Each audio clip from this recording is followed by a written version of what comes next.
Բարի օր, հանրային ռադիոյի եթերում առանց դողատակի հաղորդաշարի հերթական թողարկումն է, ես Լևոն Սարդարյանն եմ, խոսել եւ խոսելու ենք խնդիրների մասին, որոնք ուզում են կամ պետք է ուզեն հասարակությանն, այսօր իմ զրուցակիցն է Հայաստանի Հանրապետության ֆինանսների նախկին նախարար, Հայաստանի պետական տնտեսագիտական համալսարանի ֆինանսների ամբիոնի վարիչ Լևոն Բարխուդարյանը, բարև ձեզ, պարոն Բարխուդարյան։ Բարև ձեզ։ Պարոն Բարխուդարյան, քանի որ այսպես սիրողների համար, դիլետանտների համար, ինչպեսին ես եմ, տնտեսությունը այսպես մութ անտառ է։ Հիմա փորձեմ մի քանի հարցերի միջոցով, բայց քանչեմ պատասխանեք այնպես, ինչպես երեխային կպատասխանեք, որ եւ ես եւ մեր ունկնդիրները կարողանան հասկանալ պատասխանները։ Տեսեք, վիճակագրական կոմիտեն հրապարակեց տվյալներ, որ 2025 թվականի հունվար-հոկտեմբեր ամիսներին Հայաստանի եւ այլ երկրների միջև արտաքին առևտրաշրջանառության ծավալը կազմել է մոտ 16.5 միլիարդ ամերիկյան դոլարին համարժեք դրամ։ Ընդ որում 2024 թվականի նույն ժամանակահատվածի համեմատ արձանագրվել է անկում 37.1%-ով։ Շատ տնտեսագետներ պնդում են, որ սա բնական անկում է, հաշվի առնելով, որ անցած տարի այդ ժամանակահատվածում այսպես բավական ակտիվ են ոսկու բումը, այսպես կոչված, վերավաճառքը կամ վերաարդյունահանումը, վերաարտահանումը Ռուսաստան, Արաբական Միացյալ Էմիրությունների եւ հակառակ ուղղություններով եւ հիմա տնտեսությունը եկել է այսպես իր նորմային է մոտեցել, այդպես է թե ոչ։ Ես ընդհանրապես համաձայն եմ այդ կարծիքի հետ, որտեղ եթե նայում ենք հնայի աճը եւ նաեւ ճյուղային կառուցվածքը, գրեթե բոլոր ճյուղերում որոշակի աճ կա։ Առևտրաշրջանառության անկումը հետեւաբար կապված է զուտ արտաքին առևտրի հետ եւ հիմնականում վերարտահանման հետ։ Այո, դուք ճիշտ ասացիք, այդ ոսկյա համաձուլվածքների, ոսկյա արտադրանքի, ոսկերչական եւ թանկարժեք կարեր այդ հոդվածով էր, որը իհարկե շատ մեծ թվեր էր վերարտահանումը, միլիարդներ հասնող, դա դադարեց։ Ես հիշում եմ, առաջ ասում էին, դա լավ է, բայց եթե չլինի, մենք ինչ ենք անելու եւ այլն, պարզվում է, որ դա այդպես չէր բաշխվում, մի քանի 100 միլիոն դոլար էր, որը քիչ չի իհարկե, բայց մասսայական դա չէր բաշխվում Հայաստանում եւ այլն։ Մի քանի հոգի այդ բիզնեսով է զբաղված պարզապես։ Սա է։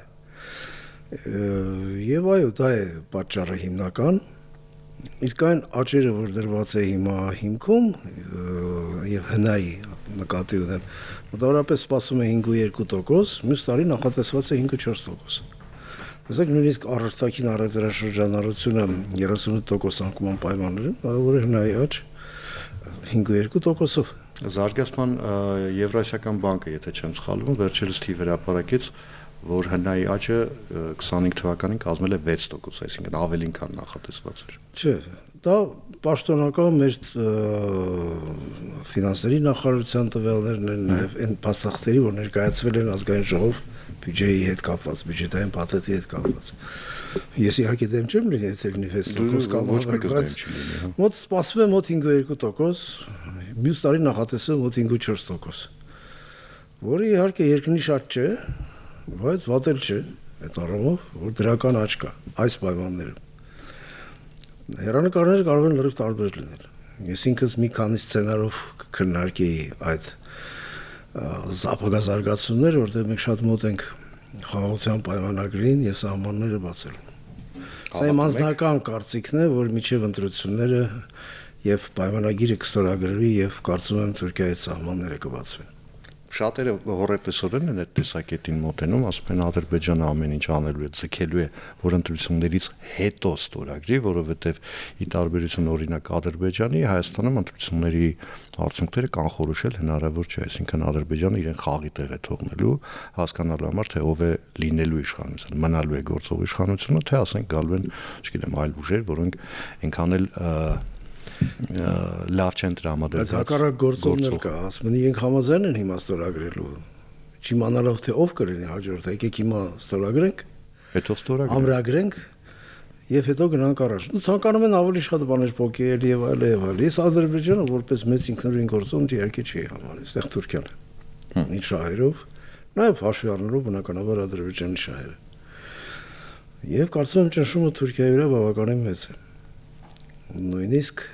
կան ներքին պայմանավորվածություն, հիմա չեմ հիշում աղբյուրները այդ տեղեկատվության, որ մինչև մարտի վերջ ասվել է, որ այդ պայմանագիրը պետք է ստորագրվի եւ այլն։ Դա չի նշանակում, որ անմիջապես բոլոր սահմանները կբացվեն, ճիշտ հասկացեք։ Այո, կբացվեն նա ինչ որ երրորդ երկրների, ուրեմն վերների եւ այլն, որի խոչընդոտներ իհարկե կլինեն։ Ինչպես օրինակ այս ադրբեջանավարացական որոշ կոնֆլիկտները կապված Հայաստան տեղափոխվող վերների հետ։ Սրանից 5 տարի առաջ ոչ դա չէր պատկերացնի, չէ՞, կամ 10 տարի առաջ, որ այդպիսի բան հնարավոր է։ Բայց դա չի համապատասխանում այնքան էլ չի բխում Ռուսաստանի շահերից։ Եվ վրացական այս մոտեցումները իհարկե կարծում եմ, որ դերադրված են նաև եսից։ Մեծ գեոպոլիտիկ պայքար է գնում։ Միացյալ Նահանգները արդեն ստեղ են։ Եվրոպացիները արդեն ստեղ են։ Կարող կարծիքներ եւ ասում են դե Թուրքիան չի թողնելու, որ իր վրայից թռնելով Եվրոմիությունը կգա ստեղ, իսկ Թուրքիային ով է հարցնում, չեն ասում։ Եվրոմիությունը արդեն ստեղ է։ Միացյալ Նահանգները արդեն ստեղ են։ Եվ իրենք շատ դուր ճահեր ունեն, կապված է տարածաշրջանի հետ առհասարակ եւ մասնավորապես Հայաստանի հետ կապված։ Դրա համար ես որոշակի լավատեսություն ունեմ այս հաջորդ տարվա տնտեսական աճի հետ կապված, բնական է, թե սահմանը բացվի, հնայաճը չի լինի միայն 5-4%, այլ կլինի 6-4 կամ 7%, նայած որ ամսին կբացվի, հետո տնտեսական համակարգերի իներցիոն է, որոշակի ժամանակ է պետք, որ այդ զարգացումները բերեն նաև լրացուցիչ եկամուտների, հնայի լրացուցիչ աճի եւ այլն։ Բայց հաջորդող տարիներին իհարկե կունենանք երկնիշի մոտ աճ։ Պարոն Բարխուդարյան, տեսեք, դուք ասացիք, որ խնդիրներ կան Վրաստանի հետ, բնականաբար պիտի լիներ, որտեղ Վրաստանը որքան էլ որ մենք ասում ենք, որ ռազմավարական գործընկերներ ենք, այնուհանդերձ ամեն երկիր ունի իր շահերը եւ Վրաստանը ըստ էության կորցնում է իր մոնոպոլ դիրքը։ Այսինքն, եթե այս գործընթացները հասնեն իրենց տրամաբանական ավարտին, Վրաստանը այդ տրանզիտային մոնոպոլ դիրքը իր կորցնում է, որ ամեն ինչ արվում էր Վրաստանի միջոցով։ Հիմա այդ համատեքստում տեսեք ստացվեց այնպես, որ մենք 30 տարի պատրաստվում էինք պատերազմի, պարզվեց չենք պատրաստվել եւ պարզվեց, որ մենք խաղաղությանն էլ պատրաստ չենք, ինչու, որովհետեւ մենք ունեինք օրինակ Ադրբեջան գնացող երկաթգծեր, որոնք ընդհանրապես պետք էր կազմ պատրաստ պահել խաղաղության դեպքում, դրանք գործարկելուն, դրանք պատրաստ չեն։ Հիմա մենք էլի ենք այդ նույն թակարդը, որ Վրաստանը կուզի այս բեռը կթողնի, չի ուզի այս բեռը չի թողնի, ասենք նույն Ադրբեջանի միջոցով։ Ինչու մենք այդպես արեցինք ըստ։ Դե հիմա գիտեք, տարբեր կարծիքներ կա, մենք բոլորս օրինակ են կարծիք էինք, որ երկաթգիծը մեղրիով չպետք է ապամոնտաժվեր։ Հակառակ կարծիքը կա, որ դա լրացուցիչ վտանգներ էր Հայաստանի։ Խոսրով Հարությունյանը վերջերս հայտարարեց, ասեց ես այն ժամանակ վարչապետ էի եւ ես վախ ունեի, որ այնտեղով, չգիտեմ, զրահագնաց կմտնի մեղրի։ Չէ, զրահագնաց չմտնելու համար կարելի է 50 մետր կամ 100 մետր ապամոնտաժել։ Որոշ բաները դա վաճառվում էին, որովհետեւ զենք կդի։ Փոխարեն եւ դա շատ պետք էր։ Իսկ ինչ վերաբերում է, որ մենք լավ չնախապատրաստվեցինք, այո, իհարկե, բոլորս հիմա կարող ենք դա ասել, բայց լավ չնախապատրաստվեցինք ում համեմատ։ Ադրբեջանը ծախսում էր տարեկան 2-ից 2.5 միլիարդ դոլար զենքի վրա։ Պլյուս անվճար ամբողջ թուրքական օգնությունը, վերապատրաստումը կադրերի եւ այլն։ Այդ քանից հետո իրենք էլի չէին կարողանում Հայաստանին հաղթել։ Առաջի շաբաթը հիշում եք, մերոնք բոլոր հարցակումներ անդրադարձնում էին։ Այն պարագայում, որ զրկվել էին հակաօդային պաշտպանությունից ըստ էության։ Այո, դա էլ էր սխալներից մեկը։ Իրենք եկան, փոխեցին եւ գլխավոր շտաբի պետին եւ պաշտպանության նախարարին եւ բոլոր տեղերից սկսեցին իրենք վերցրեցին պատերազմը վարելու ամբողջ գործընթացը իրենց ձեռքերում։ Եվ այո, հատուկ նշանակության ջոկատներ լեկան Թուրքիայից։ Ինչի մասն է խոսքը։ Մի քիչ դժվար է համատել։ Իհարկե մենք պետք է դասեր քաղենք այդ բոլորից եւ պետք է անհամեմատ ավելի բարձր մակարդակի վրա լինի մեր պաշտպանությունը։ Եվ որ արդեն սկսել են զենքը ներկրել այլ աղբյուրներից եւ ոչ թե միայն Ռուսաստանից, արդեն բավականին դրական միտում է, բավականին։ Վերադառնանք տնտեսությանը, պարոն Բարխուդարյան, նույն ազգային վիճակագրական ծառայության տվյալների համաձայն անցած տարվա արդեն անցնող տարվա հունվար-հոկտեմբերին Հայաստանը արտահանել է 6 միլիարդ 416 միլիոն ԱՄՆ դոլարին համարժեք արտադրանք եւ ներմուծել 10 միլիարդ 125 միլիոն դոլարի արտադրանք։ Բացասական սալդոն կազմում է ավելի քան 3 միլիարդ դոլար։ Սա վտանգավոր թիվ է տնտեսության համար, թե ոչ։ Բացասական սա դա շնչու շատ ցանկալի թիվ չէ։ Վճարային հաշվեկշռում ընթացիկ հաշվի դեֆիցիտը առասարակ մոտ 4% է հնայի նկատմամբ։ Բայց դա այդպես եղել է միշտ։ Հայաստանն ուներ արտաքին առևտրի շատ դրական բալանս խորհրդային միության տարիներին, եւ վառելիքը, հումքը այդ ռեսուրսները շատ էժան էին եւ սիմվոլիկ գներ ունեին, իսկ պատրաստի արտադրանքը նո ավելի թանկ։ Հիմա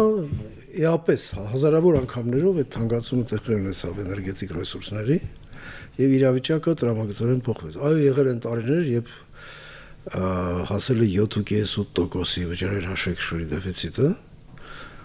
բայց դա փակվում է այդ բացասական մասը այդ տրանսֆերներով, որ գալիս է Հայաստան սեզոնային, ուրեմն միգրանտներից, աշխատանքային միգրանտներից, միջազգային ֆինանսական կազմակերպությունների օգնություններից, արտաքին վարկերից եւ այլն, բոլոր այդ միջոցներով։ Իհարկե ցանկալի է, որ այդ իրավիճակը փոխվի, հենց ճանապարհների ապաշրջանափակումը, նոր եկամուտների ստացումը հիմք կդնի որոշակի նոր արտադրությունների, որոնք ուղղված կլեն արտահանման։ Տեսեք, Հայաստանի սահմանից, եթե այդպիսի մի շերտ տանենք 50 կիլոմետր լայնությամբ ամբողջ սահմանով Թուրքիայի, առնվազն մի 15 միլիոն մարդ է ապրում։ Դա պատրաստի շուկայով շատ մոտ Հայաստանին։ Կարելի է շատ բան վաճառել այդտեղ, շատ բան ստեղ ներդնել, արտադրել ընդեղ վաճառելու համար։ Այդ նույն ապրանքը Իզմիրից Իգդիր բերելը շատ ավելի թանկ է նստում, քան Հայաստանից միանգամից Իգդիր արտահանելը։ Այսպիսի հնարավորություններ կան։ Էլ չեմ ասում մերձավոր արևելքի երկրները։ Տեսեք, ես մի կողմ թորում առաջ եմ Եվրոպա։ Եվրոպական շուկա մտնել այդքան էլ ձյուրին չէ եւ այլն, բայց բավականին կհեշտանա այդ գործընթացը, որովհետեւ արդեն ինքնարժեքն է իջնում, տրանսպորտային ծախսերն են էապես իջնում Եվրոպա արտահանելու դեպքում եւ հնարավորությունները իհարկե շատ կմեծանան։ Մանավանդ եթե դառնանք Եվրոպական մաքսային միության անդամ, այնտեղ արդեն տարիֆներ չեն լինի եւ այլն։ Այս բոլորը իհարկե ապագայի հարց է, սա ժամանակ է պահանջում, բայց մերձավոր արևելք միանգամից մուտք գործելը մեծ խնդիր չէ, երկաթգիծը կա, ճանապարհները կան։ Իրաքյան Քուրդիստանը ըստ էության միանգամից կապվում է այստեղ։ Այո, հիմա էլ կան կապեր, բայց ճանապարհը շատ ավելի կկարճանա, շատ ավելի մատչելի կլինի, իսկ ամենակարևորը դա կլինի շատ կարևոր ազդակ միջազգային բիզնեսին, որտեղ արդեն խաղաղություն է, որ Կովկասը մեծ միջանցք է, շատ փողեր կան աշխարհում, որոնք տեղ են փնտրում ներդրման համար, եկամտաբեր ներդրումների համար։ Նույն ամուսարը պատահական չէ, իսկ այս իրավիճակում սկսելու է աշխատել։ Եվ կլինեն ավելի մեծ հետաքրքրություններ խոշոր պրոյեկտների շուրջ, ինչպես օրինակ այդին ամերիկացիների 500 միլիոնի ներդրումը տեղեկատվական տեխնոլոգիաների ոլորտում համանման ներդրումներ կշարունակեն լինել։ Եվ այդ առումով Հայաստանը բավականին լավ մրցակցային առավելություններ ունի Ադրբեջանի եւ Վրաստանի համեմատ։ Եթե անենք նավթագազային սեկտորը Ադրբեջանին, մենք բավականին առավելություններ ունենք, որը պետք է արդեն մարմնավորենք, իրագործենք, իրականացնենք ինչքան հնարավոր է ավելի արագ։ Իրենք դա չեն ուզում։ Բնական է, Վրաստանն էլ չի ուզի, որտեղ արդեն ճանապարհները շրջանցելու են Վրաստանում, դա որոշ չափով կարճ շատեր ժամանակահատվածում իհարկե կազդի հնայի աճի տեմպերի վրա Վրաստանի այլ հավասար պայմաններում, բայց միջնաժամկետ եւ երկարաժամկետ ժամանակահատվածում ամբողջ Կովկասը կդառնա մի մեծ տրանզիտ եւ բավականին լավ ներդրումների միջավայր ունեցող երկիր եւ այլն։ Բայց նաեւ եթե իհարկե օրենսդրություններ չկատարելագործվի, ինչպես, բայց նաեւ բախումների մեծ պոտենցիալով, թե չէ, շահերի բախում կա, բայց դա գիտեք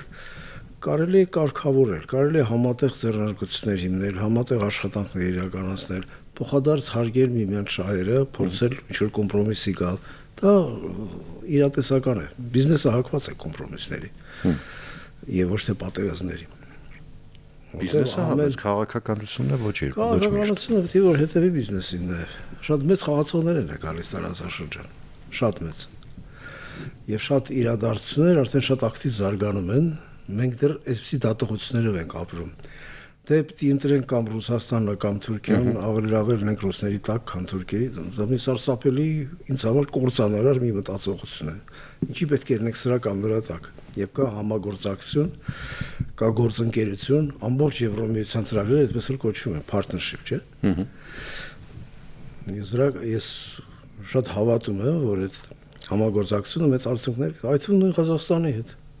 Կենտրոնական Ասիայի երկրների հետ մեծ ամբիցիոզ ծրագրեր կան, իդեպ, որոնք ավանդորեն մեր հետ շատ լավ հարաբերություններ են ունեցել, նույն Թուրքմենստանը։ Եվ կարծում եմ դա շատ դրական տնտեսական հետևանքներ կունենա։ Պարոն Բարկուդարյան, բայց այստեղ հարց է առաջանում, ընդ որում շատ տրամաբանական եւ օրինական հարց, մենք այդ դեպքում ինչպես ենք մնալու ԵԱՏՄ-ի կազմում, որովհետեւ այն ամեն ինչի մասին, որ մենք խոսում ենք, ԵԱՏՄ-ի տրամաբանության մեջ չի տեղավորվում ոչ մի կերպ։ Այն դեպքում ընդ որում, որ ես խոսել եմ էլի տնտեսագետների հետ, որոնց մի մասը պնդում է, որ X ժամանակից սկսած, ասենք պայմանական, ասենք 16 կամ 17 թվականից սկսած ԵԱՏՄ-ում Հայաստանի անդամակցությունը Հայաստանին ավելի շատ վնաս է տալիս, քան օգուտ։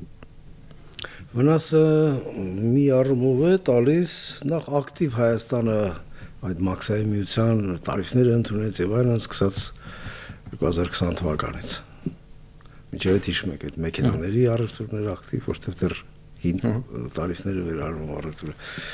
Սկզբում այո, մենք շահեցինք մաքսային միություն մտնելուց օրինակ ԵԱՏՄ, որտեղ արդեն մի կաթսայի մեջ էր հավաքվում ամբողջ մաքսատուրքերը եւ բաշխում էր երկրների ըստ իրենց տեսակարգերի ԵԱՏՄ հնայում։ Հայաստանը 1% էր ստանում, հետո Վրաստանի անդամակցությունից հետո մոտ 8%, բայց այդ գումարը մի քիչ ավելին էր, քան երբ որ մենք առանձին էինք այդ մաքսատուրքերի հավաքագրում։ Հիմա իրավիճակը փոխվեց։ Սանկցիաների պատճառով ներկրումները էապես պակասեցին Ռուսաստան։ Եվ հիմա արդեն ավելի պակաս ենք ստանում, քան կարող էինք ստանալ, եթե մենք առանձին ուրեմն մեր մաքսային հավաքարկ լինեինք առանձին։ Կա շահերի որոշակի բախում բնականաբար։ Ռուսաստանը ավտոմեքենա արտադրող է, մենք չէ, եւ այլ եւ այլ։ Բայց Ռուսաստանի վերջին արտադրած մեքենաները երբ եք տեսել ու որտեղ։ Չէ, առհասարակ եմ ասում։ Դե ես մտածում մի օր սանկցիաները պետք է վերանան։ Մի օր։ Հարցը դրանում չէ։ Իսկ ինչ վերաբերում նրան, որ վայ ինչ պիտի լինի մեր վիճակը, որ մենք մեր ԵԱՏՄ-ից դուրս եկանք վերջել ոչ մի առևտուր, ինչպես ենք անելու, որտեղ ենք վաճառելու մեր ապրանքը, նախ այդ ապրանքաշրջանառությունը նույնիսկ կարող է ավելանա։ Հիմա որոշակի խոչընդոտներ են երբեմն արվում կապված քաղաքական գործոնների հետ, որոնք հետո կարծում եմ չեն լինի։ Բերենք նույն Գերմանիայի օրինակը, որ ամենամեծ գործընկերներից մեկն էր Եվրոպայի, Ռուսաստանն էր, որը ԵԱՏՄ-ի անդամ չէր։ ՆԱՏՕ-ի անդամ Թուրքիան, ամենաագրեսիվ անդամ Թուրքիան, առևտրաշրջանառությունը Ռուսաստանի հետ կրկնապատկեց, դարձնելով մոտ 56 միլիարդ դոլարի։ Նու այդ վերարտահանումն է, այն դեպքում, երբ Եվրամիության հետ նույն մաքսային շղթայում։ Այո, մաքսային միության անդամ է Եվրամիության։ Այնպես որ բիզնեսը իր ճանապարհը հարթում է, եթե այդ ապրանքը ծառայությունը պահանջված է այդ շուկայում, ինքը անպայման իր ճանապարհը կգտնի։ Հիմնական սպառնալիք որպես այդպեսին տեսնում են Ռուսաստանի քաղաքականության մեջ, որը տնտեսությունը օգտագործում է որպես պատժամիջոցներ կիրառելու գործիք, այսինքն եթե մենք երկար ժամանակ պայմանական ասած մեզ խելոք չպայենք, իրենք ուղղակի այդ պորտալները կկտրեն կամ, չգիտեմ, դանակը կդնեն կոկորդներից ու մեր տնտեսությունը կմահանա։ Մեր տնտեսությունը ամեն դեպքում չի մահանա։ Այդ ձեր ասած պորտալները հիմնականում գազամուղներ, որ գալիս է Ռուսաստանից, բայց Փարքաստո հիմա Իրանի հետ ունենք ասած։ Բայց Ռուսաստանին է պատկանում իդեպ։ Կպատկանի Հայաստանին, թող պատկանի Ռուսաստանին։ Իրենք իրավունք չունեն, դա գազատրանսպորտային համակարգ է։ Մենք ենք տալիս գազը, ասում ենք, այս գազը կտեղափոխես, նույնիսկ կարող ենք ավելի մեծ մարժա տանք իրենց, եթե լավ գներով գնենք, նրանք չեն կարող որևէ հիմք ունենալ դրանից մերժելու։ Կմերժեն կազգայնացվեն։ Որտեղ դա գազատրանսպորտային համակարգ է։ Ընդհանրապես։ Հիմա էլ էս գազը պիտի տեղափոխես, էլի քո գումարը կունենաս։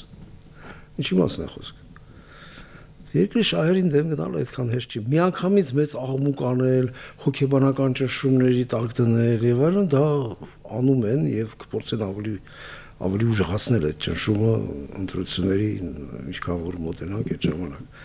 Բայց դրան պետք է դիմակայել եւ պետք է շատ սառնալ այդ տիպի հարցերին։ Տրամաբանորեն մոտենալ։ Տեսեք, քիչ առաջ հիշատակեցիք տեղեկատվական տեխնոլոգիաների ոլորտում այդ 500 միլիոն դոլարի ամերիկյան ներդրման ծրագիրը, որ արդեն սկսել է իրականացվել ըստ էության, դրան զուգահեռ Եվրամիությունը 500 միլիոն եվրոյի օժանդակության մասին խոսեց, եւ այդ օժանդակությունը ուղղված է լինելու Հայաստանի, Վրաստանի եւ Թուրքիայի էներգետիկ համակարգերի միացմանը։ Նաև հիշատակեցիք, որ գալիք տարի արդեն կշահագործվի ամուսար եւ հաշվի առնելով ոսկու համաշխարհային գների այսպես թռչկաձև աճը վերջին մի քանի ամսվա ընթացքում եկամուտը ենթադրում եմ կլինի շատ ավելին, քան հաշվարկված էր ընդհանուր առմամբ։ Այս 3 նաև գումարած բնականաբար հնարավոր ապաշրջափակում։ Այս 4 կոմպոնենտները եթե համադրենք իրար հետ, իրենք ինչ կտան 27 թվականին։ 26-ին չէ, 27-ին։ 27-ին արդեն շատ շոշափելի դրական ազդակներ, դրական արդյունքներ կլինեն։ Սկսած նույն ամուսարի խտանյութի հետ արտահանումից կամ այլ դրա հետ կապված արտադրությունների զարգացումից, վերջացրած այլ հնարավոր ներդրումներով։ Մենք խոսում ենք ներդրումների մասին, որ արդեն այսօր կա հաստատում դրա աշխատանքները սկսվել չէ, արդեն մեր աչքի առաջ է, այսպես ասենք։ Բայց այդ նույն գումարները կարող են շատ ավելի արդյունավետ եւ ավելի ակտիվ օգտագործել։ Եվրոմիությունը տվել է 500 միլիոն, բայց մի քանի տարի առաջ Եվրոմիությունը հայտարարեց, որ տալիս է 26 միլիարդ, որից մի քանի 100 միլիոնը արդեն ծախսվել է, բայց դանդաղ է գնում։ Հետո էլ հայտարարեցին, հիշում եք, երբ Փաշինյանը հանդիպեց Միացյալ Նահանգների պետքարտուղարին եւ Եվրոմիության ղեկավարության հետ միանգամից Բրյուսելում 400 միլիոն իրենք խոստացան, որ գումար կտան։ Եվ սա արդեն 3 միլիարդը անցնող 3.5 միլիարդ գումար է անում վերջի 4-5 տարվա մեջ, որը պետք է կարողանալ այդ գումարները արդյունավետ օգտագործել եւ արարել։ Այո, արագ օգտագործել։ Այդ նույն Սյունիքի ճանապարհը պետք է ավարտել, ենթակառուցվածքները ավարտել, այո, աշխատանքները տարվում են, բայց պետք է իրապես արագացնել դեպերը։ Ինչի մասն է խոսքը։ Դա լրացուցիչ եկամուտներ է բերում։ Պատկերացրեք, եթե ճանապարհը պատրաստներ 2 տարի առաջ, այդ տրանզիտից, հարկերից, լրացուցիչ ծառայություններից, եթե իրանական մեքենաները գային այդ ճանապարհով եւ շատ ավելի մեծ քանակով, ինչքան մենք կշահեինք։ Իրանի համար սա շատ լավ հնարավորություն է դեպի հյուսիս գնալու, դեպի Եվրոպա գնալու։ Այսքան Ռուսաստանը պնդում է, որ իրենք նույն ստորագրել են պայմանագրեր եւ այլն, որ Իրանի հետ Ադրբեջանի տարածքով միանան, իրենք չեն կառուցում իրենց երկրագիտի իրենց տարածքով։ Զգուշանում են։ Սրանից 4 տարի առաջ Ադրբեջանը 200 միլիոն, եթե չեմ սխալվում, Իրանին պարտքով փող տվեց երկաթգիծը շինարարությունը ավարտելու, մինչև հիմա չեն ավարտել։ Չեն ավարտել, իրենք էլ գումար ունեն, հարցը դրանում չի։ Իրենք նախընտրում են Հայաստանի տարբերակը։ Հնդկաստանը նախընտրում է Հնդկաստանին հսկա տնտեսություն Հայաստանի տարբերակը դեպի Եվրոպա։ Սա հյուսիս-հարավ առանցքն է ավելի շատ, հյուսիս-արևմուտք, հարավ-արևելք։ Սա էլ շատ մեծ հնարավորություններ կտա Հայաստանին։ Ուղղակի պետք է երկաթգծերը կառուցվեն, ապաշրջապակումը ռեալ սկսի աշխատել։ Ռեալ կարող է աշխատել մեզ համար Գյումրի Կարս երկաթգիծը, այդ ավտոճանապարհները, որ կան դրանք, հենց այսօր։ Բայց ոչինչ մեզ չի խանգարում նույն Իջևանից դեպի Ղազախ այդ երկաթգիծը կարգի բերել, նորոգել, կառուցել որոշ հատվածներ եւ Ադրբեջանը այդ ճանապարհով նույնպես ուղղակի Հայաստան մտնի, ոչ անպայման Վրաստանի տարածքը հատելով։ Նույնը վերաբերում է մեղրի երկաթգծին եւ այլն։ Բայց արդեն ապաշրջապակումը այսօր կարող է տալ իր արդյունքները հենց առաջի հերթին Հայաստանի համար, որտեղ կա որոշակի ճանապարհային ցանց, որը կապում է այդ երկրները։ Տեսեք, երբ մենք այս ամեն ինչի մասին խոսում ենք, պետք է նաև հիշենք, որ Հայաստանի Հանրապետությունը իր վզին բավական ինչ որ մեկի կարծիքով ոչ այնքան ծանր, մյուսի կարծիքով ապառաշ քար ունի կախված, դա պետական պարկն է, որը կազմում է, եթե 14.2 միլիարդ ամերիկյան դոլար, ընդ որում որպես կանոն սա ընդգծում են այս թիվը քննադատները, ուզա ներկայացնում որպես արտաքին պարկ, իրականում սրանից արտաքին պարկն է ընդամենը 6.9 միլիարդ, լավաց չէ, ընդամենը 6.9 միլիարդ դոլար, ներքին պարկը 7.3 միլիարդ դոլար։ Հիմա սա Հայաստանի համար կրիտիկական թիվ է, թե ոչ։ Իհարկե ոչ։ Մենք միջին միջինից նույնիսկ մի քիչ էլ ցածր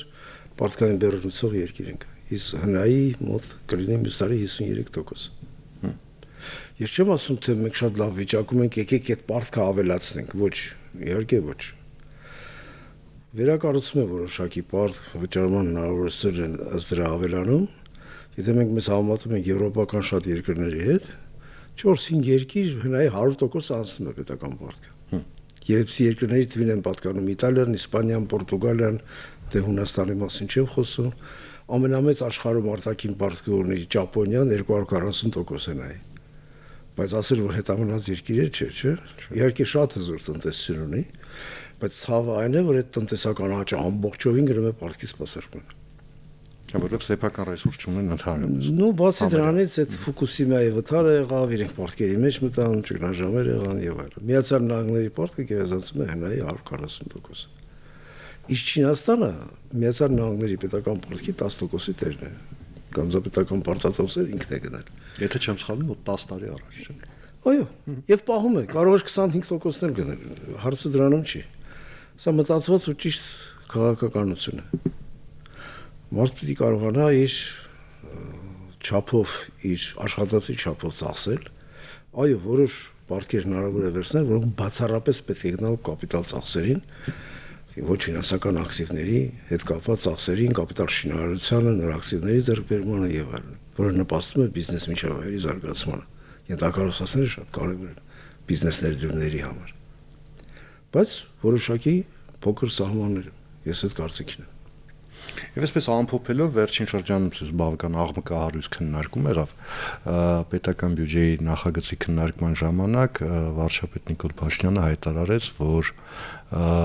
այս պահին պետությունը չի կարող իր վրա վերցնել այդ ծանր բեռը եւ միանգամից բարձրացնել բոլոր թոշակառուների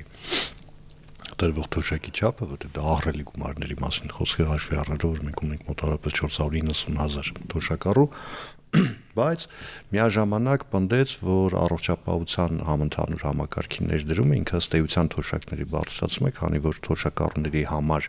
ներդրումը այդ հիմնադրամում առնում է պետությունը եւ հետեւաբար վաղը մեսօրը երբ թոշակառուները օգտվեն առողջապահական համակարգից եւ դա անեն անվճար, դա ըստ էության պետք է հաշվել, որ դա այսպես ասեմ, չկորցրած եկամուտ։ Դրան գումարած նաև այդ քեշբեքերը, որ ավելանում են ոչ կանխիկ գործարքների արդյունքում։ Այս դիսկուրսի մեջ հետաքրքիր է նաև, որ շատերը սկսեցին, այ տեսեք, դուք պետական կառավարման համակարգի աշխատավարձերը բարձրացրել եք, սրընթաց բարձրացել են, թռիչքային աճ է գրանցվել, հեսա էլի եք բարձրացնելու, ոնց եք համարձակվում, դուք ասեք, որ թոշակառուներին ես չեմ կարողանում փող տալ։ Բայց այդ պարտքին ինչի համար եք կուտակում արտաքին։ Նախ եւ առաջ պետք է նշեմ, որ ցավոք սրտի պետական կառավարման համակարգի աշխատողների աշխատավարձը վերջի տարիներին առասարակ չի բարձրացել։ Հատկապես դա զգալի է մեծ մասը, որ պետական կառավարման ապարատի աշխատողները կան նույն քաղցրայության ոլորտում, հարկային, մաքսային ծառայության, դիվանագիտական ծառայության ոլորտում թոշակները ավելացել են։ Ամբողջ դատաիրավական համակարգը, ուժայինները բոլոր, որը շատ ճիշտ է։ Բայց այդ process-ը պետք է, այդ գործընթացը պետք է շարունակել։ Նույն քաղցրայով այսօր չունի մեծ շարժառիթներ, խթաններ աշխատելու։ Որտեղ ինքը գիտի, որ 65 տարին առանձնարուն պես իրեն սպասում է մի շատ անորոշ բան, եթե չունի հարուստ երեխաներ, բարեկամներ, ընկերներ, ինքը պետք է կարողանա 58-60 հազար դրամով ապրել։ Այդ գումարը չի բավականացնում նույնիսկ ջեռուցման ծախսերին ծառան։ Հասկանում եք, այս դրա մասին պետք է շատ լուրջ մտածել։ Սա մեծ խթան է այդ տարիքի աշխատողների նկատմամբ, որոնք ունեն բավականին մեծ փորձ, գիտելիքներ, բայց չունենալով շարժառիթներ, առանձնապես շահագրգիռ ձևով չեն նրանցով կիսվում։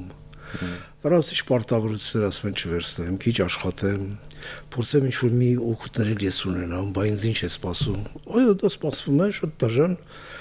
քրոնիկ հիվանդություններ կապված թերսնման, դեղերի բացակայության, ու աստվածա իհարկե ապահովագրությունը այդ բոլորը փակի, եւ նաեւ ջեռուցման հետ կապված եւ այլ։ Այս բոլորը խնդիրներ են, որոնք պետք է լուծվեն։ Իսկ ինչ վերաբերում է թոշակառուներին, եթե այսպես լայն իմաստով ասենք, թոշակառուների կյանքը կբարելավի։ բոլորս կարող ենք վկա լինել դեղատներում, եւ տատիկները գալիս են ասում են աղջիկ ջան, ճշմարտ համար դեղ դու, չգիտեմ, սրտի համար չեն գնում պոլիկլինիկա։ Չնայած լրիվ անվճար վարի մի տարի մեկ անգամ իրավունք ունեն, որտեղ ուղարկում են տարբեր տիպի ախտորոշումների, որը միասին կազմում է 70-ից 100,000 դրամ, թոշակառոնի վիճակի չէ։ Իսկ հիմա դա կարվի արդեն շատ ավելի պրոֆեսիոնալ հիմքերի վրա։ Թոշակառոնները ժամանակ ունեն եւ ամենաշատն է դրա պահանջ ունեն բժշկական ծառայությունների, բժշկական օգնության, իրենք կարող են հանգիստ գնալ։ Եվ նույնիսկ կարծում եմ, այդպիսի մի տարբերակ անվճար կլինեն դեղատոմսերը, որ բժշկի կողմից են գրվում։ Սա շատ կարևոր փոփոխություն է եւ մեծ ոչ միայն սոցիալական հարց է, այլև բնակչության առողջության վիճակի բարելավում է բերում, որտեղ ոչ միայն թոշակառուները, այլ նրանք, ովքեր ռեալ վճարելու են դրա համար ամսական, վճարելուց հետո մարդիկ միշտ գնում գոնե ստուգվում են։ Ասում ես արդեն վճարել եմ։ Գիտի որ կան որոշակի սահմանափակումներ, բայց հիմնականում չեն լինելու։ Նույն վիրահատություններ եւ այլ այդ ժամանակին կա 5 միլիոն դրամի սահմանափակումը, հիմա սահմանափակումը հանվելու է։ Ամենից նախագծում այդպես է նախատեսված։ Շնորհակալություն զրույցի համար։ Հիշեցնեմ այսօր իմ զրուցակիցն էր Հայաստանի Հանրապետության ֆինանսների նախկին նախարար, Հայաստանի Պետական տնտեսագիտական համալսարանի ֆինանսների ամբիոնի վարիչ Լևոն Բարխուդարյանը, ես Լևոն Սարդարյանն եմ, կհանդիպենք արդեն վաղը նույն ժամին, նույն վայրում, հաջողություն եւ համբերություն բոլորիս։